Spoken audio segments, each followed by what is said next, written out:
Assalamualaikum warahmatullahi wabarakatuh. Kami dari kelompok 3 akan mempresentasikan bab yang berjudul Bahasa Indonesia Ragam Ilmiah. Pertama-tama, kami akan memperkenalkan diri. Saya Serina Kawai dengan NIM 1003 dari Fakultas Ilmu Budaya, jurusan Sastra Inggris. Saya Karsma Deprilia dengan NIM 1041 dari Fakultas Keguruan dan Ilmu Pendidikan, Prodi Pendidikan Matematika. Perkenalkan, nama saya Sofranita Theodora Tapea dari Fakultas Hukum, Prodi Ilmu Hukum dengan NIM 1181. Perkenalkan, nama saya Muhammad Akmal Nawfaldi Maulidandi dengan NIM 1190 dari Fakultas Hukum, Prodi Ilmu Hukum. Saya Syarifah Farahida dengan NIM 1239 dari Fakultas Hukum Prodi Ilmu Hukum. Saya Masayu Amirata Fida Maryam dengan NIM 1286 dari Fakultas Hukum Prodi Ilmu Hukum. Yang pertama yaitu pengertian bahasa Indonesia ragam ilmiah. Ragam bahasa ilmiah merupakan ragam bahasa yang digunakan untuk kegiatan yang bersifat ilmiah. Selain itu, ragam bahasa ilmiah harus singkat, padat, jelas, dan logis, karena bahasa ragam ilmiah digunakan sebagai sarana untuk mengungkapkan pola pikir atau gagasan secara ilmiah melalui tulisan sehingga dapat diterima oleh orang lain atau pembaca dengan benar. Yang kedua yaitu ranah penggunaan bahasa Indonesia ragam ilmiah. Dalam penggunaannya, ranah penggunaan bahasa Indonesia ragam ilmiah mencakup penulisan berikut. Yang pertama, laporan yang berbentuk naskah, seperti artikel, makalah, laporan hasil penelitian, dan laporan yang berbentuk surat. Yang kedua yaitu skripsi, tesis, dan disertasi. Yang ketiga, laporan pekerjaan yang berbentuk surat atau naskah. Yang keempat, laporan pertanggungjawaban seperti laporan kegiatan, laporan keuangan, dan laporan pemegang saham. Selanjutnya yaitu ciri-ciri bahasa Indonesia ragam ilmiah. Ciri umumnya adalah bahasa yang digunakan harus bersifat ilmiah, artinya sesuai dengan kaidah tata bahasa baku bahasa Indonesia. Ciri-ciri khususnya yaitu cendekia, lugas dan logis, jelas, padat dan ringkas, formal dan objektif, gagasan sebagai pangkal tolak, penggunaan istilah teknis, dan konsisten. Tulisan karya ilmiah perlu memperhatikan beberapa aspek, yaitu diksi. Diksi atau pemilihan kata adalah proses atau tindakan memilih kata yang dapat mengungkapkan gagasan secara tepat. Hasil dari proses atau tindakan pemilihan kata disebut pilihan kata. Dalam hal pemilihan kata, hal yang perlu diperhatikan adalah ketepatan, kecermatan, dan keserasian. Ketepatan berkaitan dengan kemampuan memilih kata untuk mengungkap gagasan secara tepat dan diterima juga oleh pembaca atau pendengar. Kecermatan berkaitan dengan kemampuan memilih kata dengan cermat, artinya mampu memahami kata-kata yang mubazir atau kata-kata yang kehadirannya tidak diperlukan. Keserasian berkaitan dengan kemampuan menggunakan kata-kata yang sesuai dengan konteks dan lazim dalam pemakaian bahasa itu. Dalam pemilihan kata, terdapat teknik pemilihan kata yang tepat, antara contoh yang salah atau tidak baku dan contoh yang benar yaitu baku, serta contoh yang tidak tepat dan contoh yang tepat. Teknik pemilihan kata tersebut sebagai berikut. 1. Memilih kata-kata baku, contohnya membuat, daripada, dan lalu. Atau contoh tidak baku, seperti membikin, ketimbang, dan lantas. Yang kedua, menghindari kata-kata yang termasuk jargon atau prokem atau slang karena kata-kata tersebut tidak termasuk kata-kata baku, kecuali sebagai data. Yang ketiga, menghindari pemakaian kata-kata di mana yang digunakan sebagai kata-kata penghubung. Yang keempat, memilih kata-kata yang lugas, bermakna denotatif, bukan makna konotatif atau kias atau metaforis. Yang kelima, memilih kata-kata bersinonim yang paling tepat yang memungkinkan satu tafsiran makna yang paling sesuai dengan konteks dan maksud penulis. Yang keenam, memilih kata-kata yang tidak berkonotasi emotif. Yang ketujuh, memilih kata dengan tepat, terutama kata ganti, kata kebijakan dan kebijaksanaan, dan kata dari dan daripada. Yang kedelapan, memilih kata dalam bentuk frasa dengan tepat. Dan yang kesembilan, menghindari penggunaan frasa yang bersinonim secara bersamaan. Kalimat. Pembentukan kalimat dalam ragam bahasa ilmiah sangatlah penting. Kalimat yang baik akan mudah dipahami dengan baik pula oleh pembaca. Kalimat adalah suatu bagian yang selesai dan menunjukkan pikiran yang lengkap. Maksudnya adalah kalimat itu diawali dan diakhiri dengan kesenyapan untuk bahasa, lisan, dan kalimat itu diawali atau dimulai dengan huruf kapital dan diakhiri dengan tanda titik, tanda seru, dan tanda tanya untuk bahasa tulis. Sedangkan yang dimaksud dengan menunjukkan pikiran yang lengkap adalah informasi yang diberikan merupakan pikiran yang utuh. Kalimat dapat juga diartikan sebagai rangkaian dan kata-kata yang berfungsi sebagai subjek dan predikat. Maksudnya, sekurang-kurangnya kalimat itu memiliki subjek atau pokok kalimat dan predikat atau sebutan dan dapat ditambah dengan objek. Jika tidak memiliki unsur-unsur subjek dan predikat, maka pernyataan itu bukanlah sebuah kalimat, namun hanya sebuah frasa. Yang selanjutnya, unsur-unsur kalimat. Kalimat disusun berdasarkan unsur-unsur yang berupa kata, frasa, dan atau klausa. Unsur-unsur kalimat itu adalah subjek, predikat, objek, dan keterangan. Yang pertama, subjek. Subjek sering disebut pokok kalimat. Adalah unsur utama kalimat. Subjek menentukan kejelasan makna kalimat. Penempatan subjek yang tidak jelas atau tidak tepat dapat mengaburkan makna kalimat. Keberadaan subjek dalam kalimat berfungsi sebagai yang pertama, membentuk kalimat dasar, luas, tunggal, dan majemuk. Yang kedua, memperjelas makna. Yang ketiga, menjadi pokok pikiran. Keempat, menegaskan atau memfokuskan makna. Kelima, memperjelas ungkapan pikiran. Dan yang terakhir, membentuk kesatuan pikiran.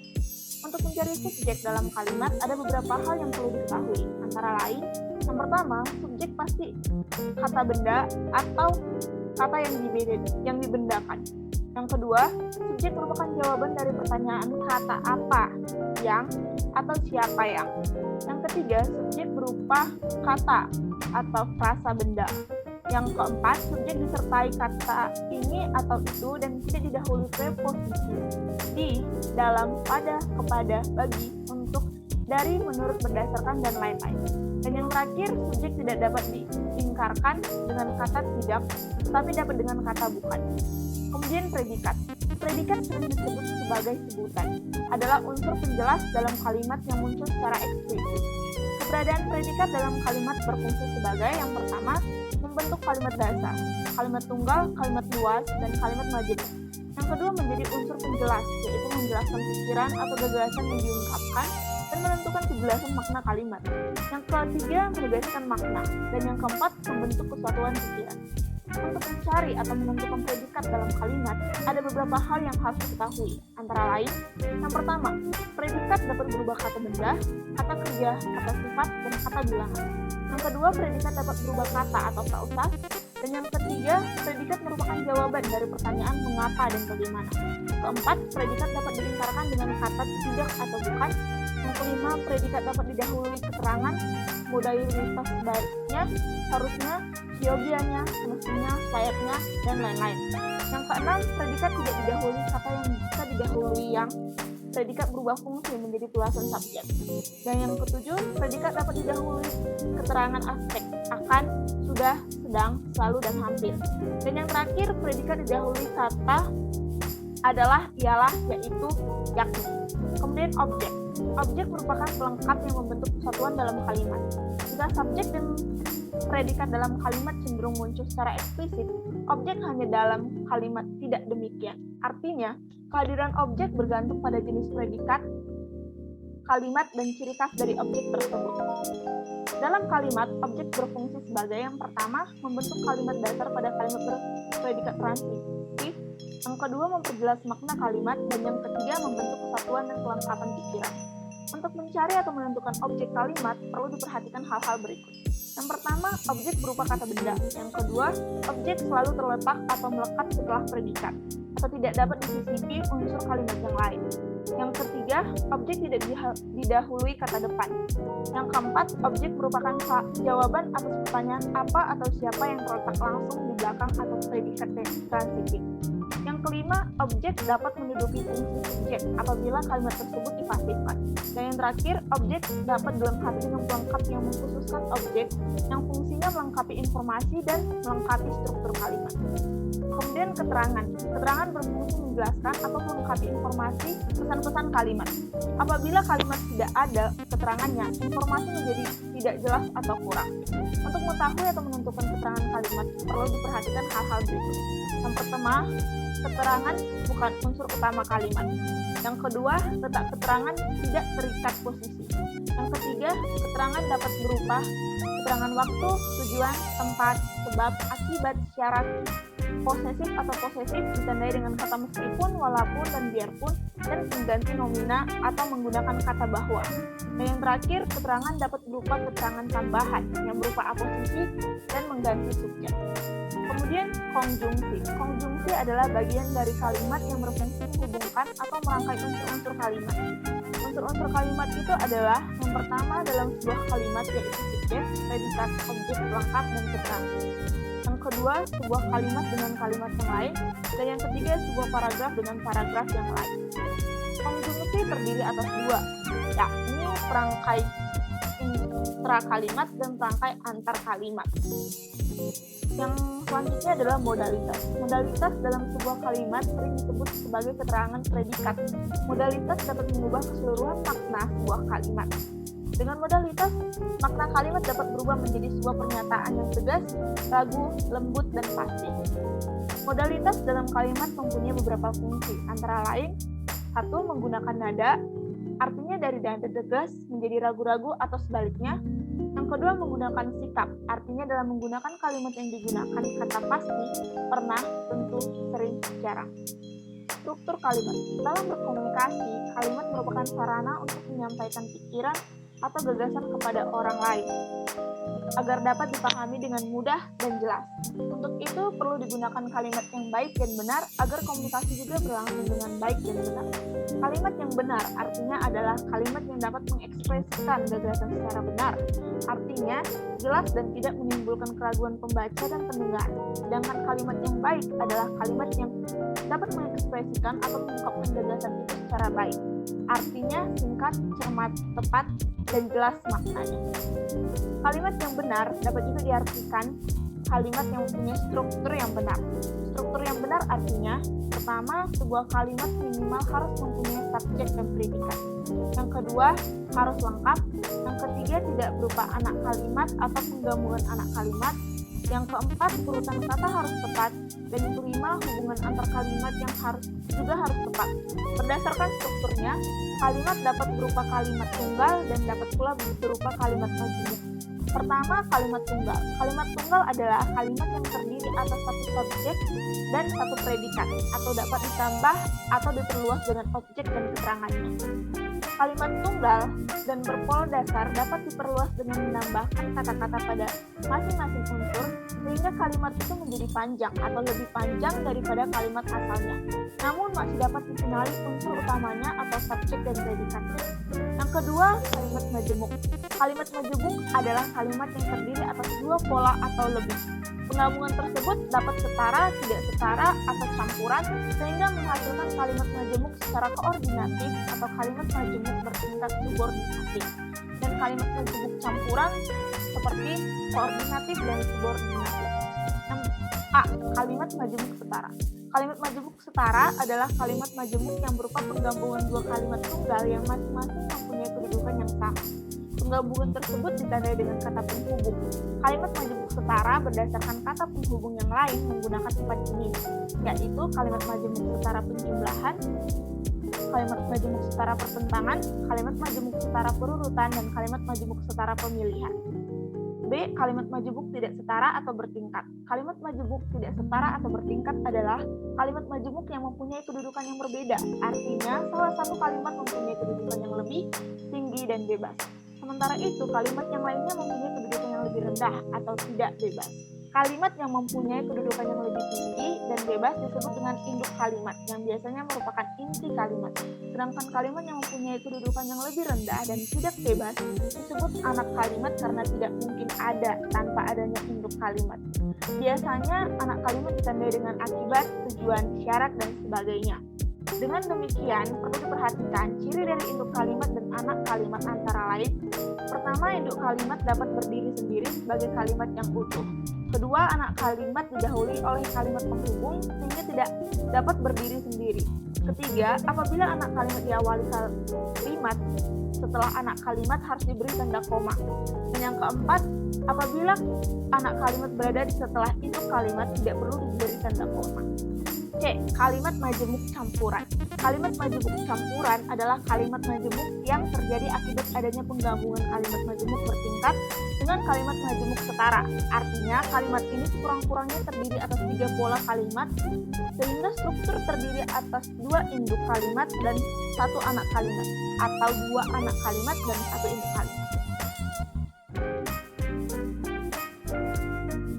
Yang selanjutnya, kalimat efektif. Pengertian kalimat efektif adalah kalimat yang memiliki kemampuan untuk menimbulkan kembali gagasan-gagasan pada pikiran pendengar atau pembaca, seperti yang ada dalam pikiran pembicara atau penulis. Kalimat efektif harus singkat, padat, jelas, lengkap, dan dapat menyampaikan informasi secara tepat. Singkatnya, kalimat efektif hanya menggunakan unsur yang diperlukan saja dan setiap unsur kalimat benar-benar berfungsi. Ciri-ciri kalimat efektif.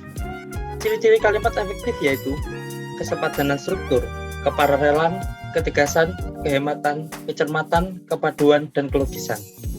Secara lengkap akan dijelaskan sebagai berikut. Kesepadanan. Struktur kesepadanan adalah kesepadanan atau keseimbangan antara pikiran atau gagasan dan struktur bahasa yang dipakai.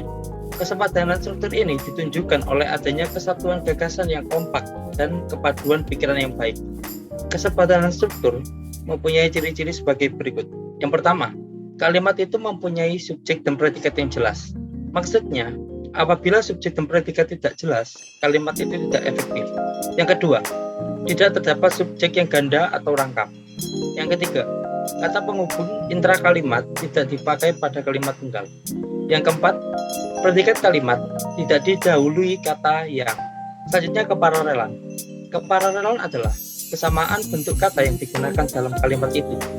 Artinya, apabila bentuk kata pertama menggunakan nomina, bentuk kedua, ketiga, dan seterusnya juga harus menggunakan nomina. Demikian juga apabila kata pertama menggunakan verba, kata kedua, ketiga, dan seterusnya juga harus menggunakan verba. Keparerelan ini sering disebut dengan konsisten. Selanjutnya, ketegasan. Ketegasan disebut juga penekanan. Adalah suatu perlakuan penonjolan pada ide pokok kalimat. Dalam sebuah kalimat, ada ide yang perlu ditonjolkan dengan memberi penegasan atau penekanan. Ada beberapa cara untuk membentuk penekanan atau penegasan dalam kalimat.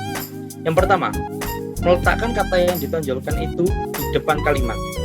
Yang kedua, membuat urutan kata yang logis. Yang ketiga, melakukan pengulangan kata atau repetisi. Yang keempat, melakukan pertentangan terhadap ide yang ditonjolkan. Selanjutnya, kehematan. Kehematan adalah hemat dalam menggunakan kata, frasa, atau bentuk lain yang dianggap tidak perlu. Kehematan berarti menghilangkan kata-kata atau frasa yang tidak diperlukan, sejauh tidak menyalahi kaidah tata bahasa. Ada beberapa kriteria untuk melakukan penghematan. Yang pertama, dilakukan dengan cara menghilangkan pengulangan subjek. Yang kedua, menghindarkan pemakaian superordinat pada hiponimi kata. Yang ketiga, menghindarkan kesinoniman pada kalimat. Selanjutnya, kecermatan. Kecermatan adalah cermat dalam membuat kalimat dengan pilihan kata yang tepat sehingga tidak menimbulkan tafsiran ganda atau salah. Selanjutnya, kepaduan. Kepaduan adalah kepaduan pernyataan dalam kalimat sehingga informasi yang disampaikan tidak terpecah-pecah Kalimat yang terlalu panjang atau bertele-tele harus dihindari. Ada pola untuk membuat kalimat yang baku, yaitu dengan memperhatikan pola aspek, agen, verbal, secara tertib, khususnya kalimat yang berpredikat persona. Selanjutnya, kelogisan.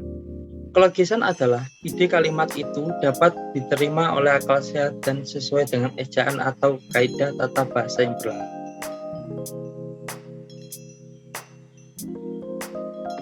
Selanjutnya, paragraf. Pengertian paragraf.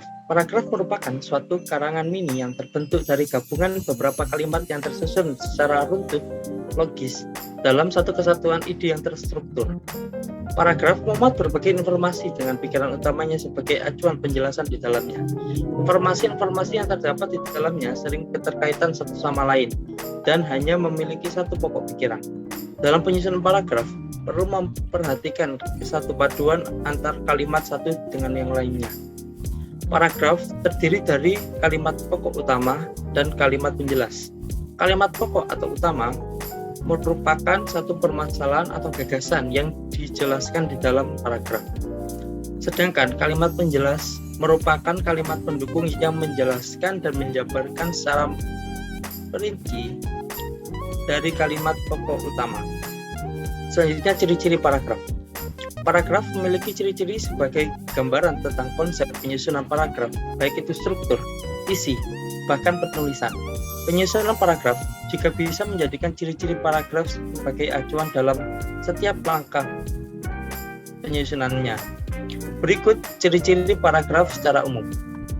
Yang pertama, kalimat awalnya terletak agak ke dalam, 5 ketik spasi untuk jenis karangan yang biasa. Yang kedua, paragraf memakai pikiran pokok yang dinyatakan dalam kalimat utama yang dibahas di dalam paragraf. Yang ketiga, paragraf memakai sebuah kalimat utama dan juga selebihnya merupakan kalimat pengembang atau penjelas yang mempunyai fungsi menjelaskan dan menjabarkan pikiran utama atau pokok yang terdapat dalam kalimat utama. Yang keempat, paragraf memakai pikiran penjelas yang dinyatakan dalam kalimat penjelas. Kalimat tersebut berisi mengenai detail-detail kalimat topik.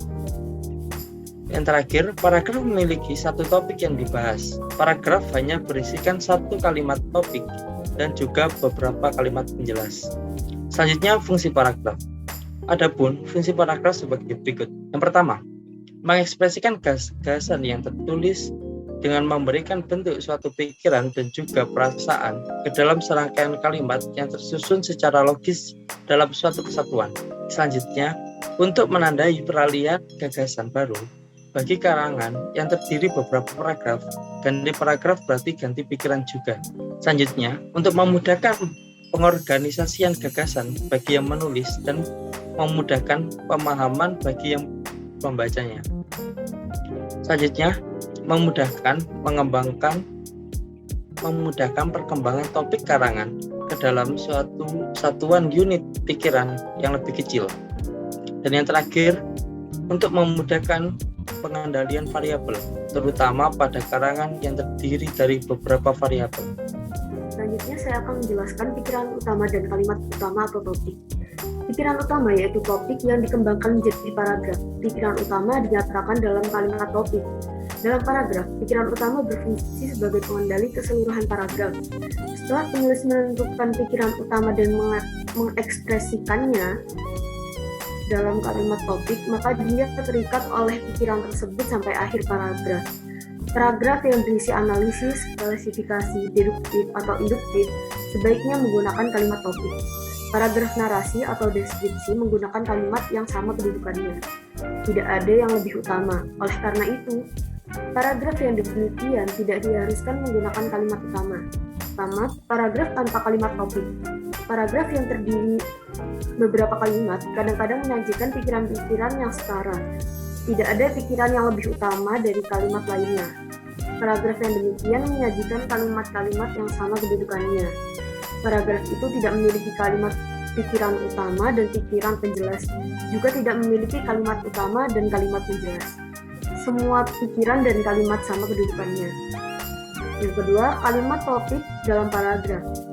Penempatan kalimat topik dalam karangan yang terdiri beberapa paragraf dapat dilakukan secara bervariasi pada awal, pada akhir, atau tengah paragraf. Hal itu dimaksudkan agar pembaca dapat mengikuti alur penalaran sambil menikmati karangan yang tidak monoton dan bersifat alami. 1. Kalimat topik pada awal paragraf. Kalimat topik pada awal paragraf pada umumnya berisi pikiran utama yang bersifat umum. Kalimat selanjutnya berisi pikiran penjelas yang bersifat khusus, disebut kalimat penjelas.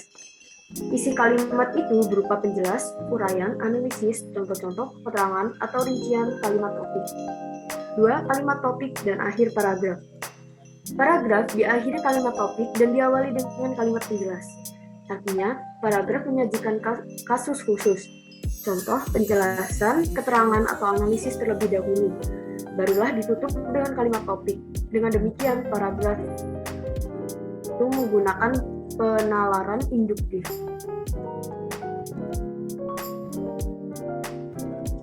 Selanjutnya, syarat-syarat paragraf yang baik.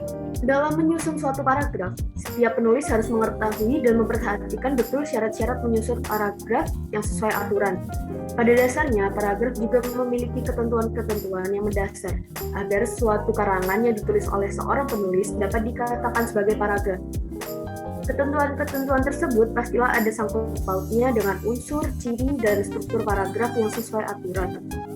Ketentuan-ketentuan tersebut diantaranya: 1. Kesatuan, artinya semua kalimat penyusun paragraf sama-sama menyatakan suatu gagasan atau topik tertentu. 2.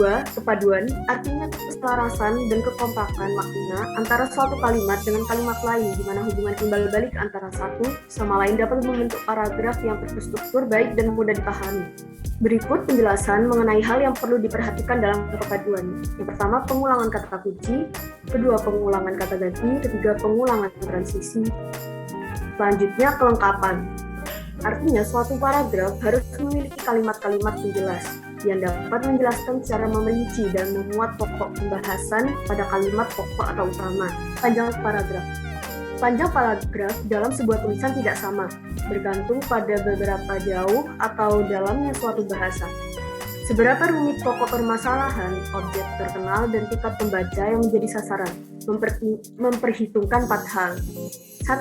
Penyusunan kalimat topik. 2. Penonjolan kalimat topik dalam paragraf. 3. Pengembangan detail-detail penjelas yang tepat. Dan yang terakhir, penggunaan kata-kata transisi, frase, dan alat-alat lain di dalam paragraf.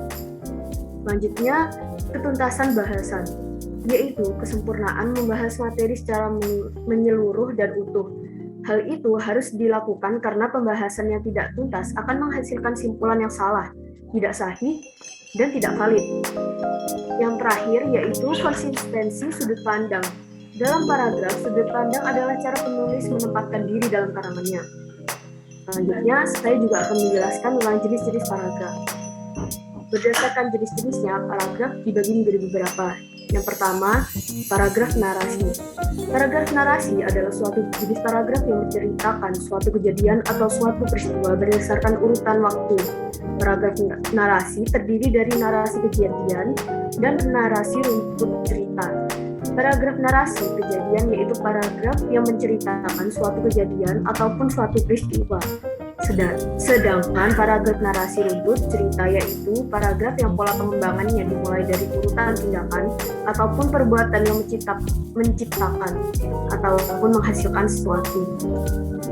Yang kedua, paragraf deskripsi adalah paragraf yang isinya merupakan penggambaran dari suatu keadaan atau peristiwa menggunakan kata-kata sehingga membacanya seolah-olah ikut merasakan, melihat, dan juga mengalami langsung kejadian atau keadaan tersebut.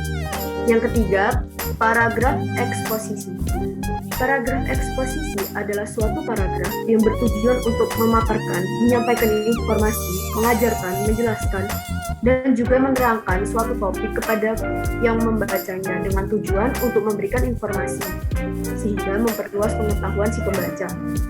Yang keempat, paragraf argumentasi. Paragraf argumentasi adalah suatu jenis paragraf yang mengungkapkan ide, gagasan, ataupun pendapat penulis dengan disertai bukti dan juga fakta yang benar terjadi. Tujuannya yaitu supaya si pembaca yakin bahwa ide, gagasan, dan pendapat tersebut adalah benar adanya dan terbukti. 5. Paragraf persuasi. Paragraf persuasi adalah suatu bentuk atau jenis karangan yang mempunyai tujuan membujuk pembaca supaya ingin berbuat sesuatu sesuai dengan keinginan penulisnya, supaya tujuannya bisa tercapai.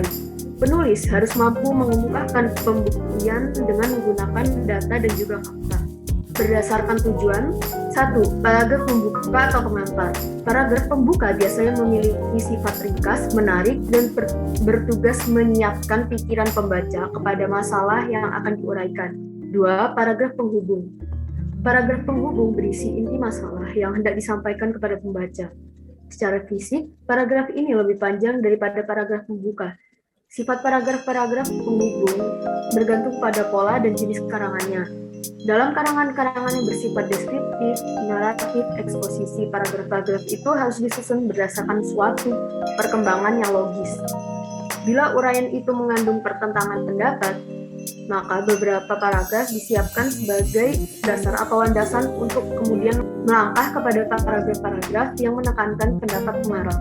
Ketiga, paragraf penutup.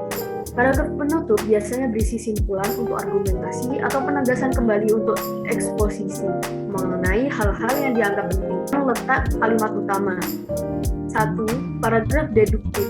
Paragraf deduktif ditandai dengan terdapatnya kalimat utama di awal paragraf dan dimulai dengan pernyataan umum yang disusun dengan uraian atau penjelasan khusus. 2. Paragraf induktif ditandai dengan terdapatnya kalimat utama di akhir paragraf dan diawali dengan uraian atau penjelasan bersifat khusus dan diakhiri dengan pernyataan umum. Paragraf campuran. Paragraf campuran ditandai dengan terdapatnya kalimat utama di awal dan di akhir paragraf. Kalimat utama yang terletak di akhir merupakan kalimat yang berisi penegasan kembali. Berdasarkan isi. 1. Paragraf deskripsi. Paragraf deskripsi ditandai dengan kalimat utama yang tidak tercantum secara nyata dan tema paragraf tersirat dalam keseluruhan paragraf. 2. Paragraf proses. Paragraf proses ditandai dengan tidak terdapatnya kalimat utama dan pikiran utamanya tersirat dalam kalimat-kalimat penjelas yang memaparkan urutan suatu kejadian atau proses meliputi waktu, ruang, klimaks, dan antiklimaks. 3. Paragraf efektif. Paragraf efektif adalah paragraf yang memenuhi ciri paragraf yang baik. Paragrafnya terdiri atas satu pemikiran utama dan lebih dari satu pikiran penjelas. Tidak boleh ada kalimat sumbang, harus ada koherensi antar kalimat. Selanjutnya, hubungan antar paragraf. Sebuah karangan harus memiliki kesatupaduan dan keterkaitan antara satu paragraf dan paragraf lainnya. Oleh karena itu, seluruh paragraf penyusun karangan harus memiliki isi yang selaras dengan yang lain. Hal itu dapat dihasilkan dengan menjalin hubungan yang logis, keruntuhan, kestrukturan, dan kepaduan karangan. Setiap paragraf saling berhubungan dan menghubungkan sehingga menjadi karangan yang kompleks. Selanjutnya, pengembangan paragraf. Selain harus memiliki syarat paragraf, juga harus ditulis secara logis dan dapat dinalar. Paragraf dibentuk dengan memperhatikan setiap struktur dan konsepnya agar pembaca tertarik untuk membaca paragraf karangan yang dibuat. Pengembangan paragraf jika ditinjau berdasarkan nalar dibagi menjadi 1. Secara alami, 2. Klimaks dan antiklimaks, 3. Deduksi dan induksi. Selanjutnya, paragraf berdasarkan fungsi. Bentuk paragraf selain ditentukan oleh teknik pengembangannya, juga ditentukan oleh fungsi tersebut dalam suatu karangan. Yang pertama, perbandingan dan pertentangan. Perbandingan dan pertentangan adalah paragraf yang berusaha memperjelas paparannya dengan jalan membandingkan dan mempertentangkan hal-hal yang dibicarakan. Yang kedua, analogi. Paragraf yang merupakan analogi biasanya digunakan oleh penulis untuk membandingkan sesuatu yang dikenal oleh umum dengan yang kurang dikenal itu. Dan yang terakhir, sebab akibat. Dalam paragraf sebab akibat, sebab dapat berfungsi sebagai pikiran utama dan akibat sebagai pikiran penjelas, atau sebaliknya, yaitu akibat sebagai pikiran utama dan sebab sebagai rincian penjelasannya. Dari materi yang kami paparkan dapat disimpulkan bahwa ragam bahasa adalah ragam variasi yang berbeda-beda meliputi diksi atau pilihan kata, yaitu proses pemilihan kata dapat mengungkapkan gagasan secara tepat. Kalimat merupakan rangkaian kata-kata yang dapat menunjukkan pikiran yang lengkap dan bermakna. Dari segi struktur, kalimat mempunyai dua macam, yaitu kalimat tunggal dan kalimat majemuk. Jika kalimat-kalimat tersebut dirangkai menjadi satu dan menunjukkan satu topik atau satu pokok pikiran, secara lengkap disebut paragraf. Paragraf harus disusun dengan menggunakan kalimat yang efektif. Kalimat efektif adalah kalimat yang sesuai dengan kaidah kebahasaan dan menunjukkan struktur yang jelas, singkat, padat, dan logis. Hal ini akan membuat orang dapat mengerti dengan mudah atau dapat dipahami dan diterima oleh pembaca. Dengan demikian, sarana verbal yang digunakan untuk mengkomunikasikan proses kegiatan dan hasil penalaran yang bersifat ilmiah sesuai dengan kaidah tata bahasa Indonesia dapat ditemukan atau dilihat dari bahasa Indonesia sebagai ragam ilmiah. Sekian presentasi dari kami. Jika ada kesalahan kata dan kurang lebihnya, kami memohon maaf yang sebesar-besarnya. Wassalamualaikum warahmatullahi wabarakatuh. Terima kasih.